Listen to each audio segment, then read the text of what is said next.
Tinatanong ni Robin Padilla kung ang character assassination daw sa social media ay maituturing na threat to national security. Funny ka talaga, Robin. Pag-usapan natin yan.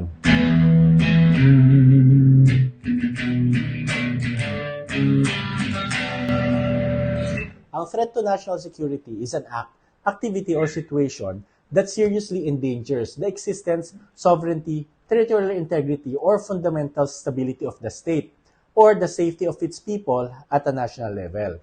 Ito yung mga threat involving terrorism, rebellion, insurrection, sedition, espionage, foreign interference, coup d'etat, attacks on critical infrastructure, threat to military, police, or defense system, or attacks on public safety at a national scale.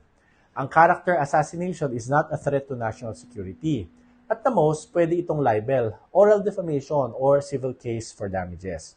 In fact, sobrang dangerous yung sinabi ni Robin Padilla.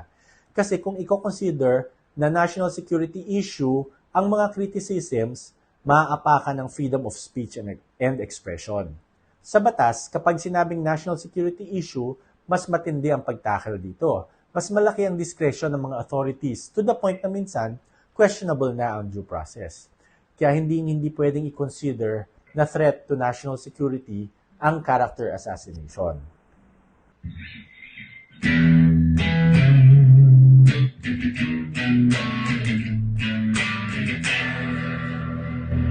Pakinggan niyo ang band kong Hey Moonshine. Yan, hindi threat to national security yan. Follow us on Facebook and Spotify.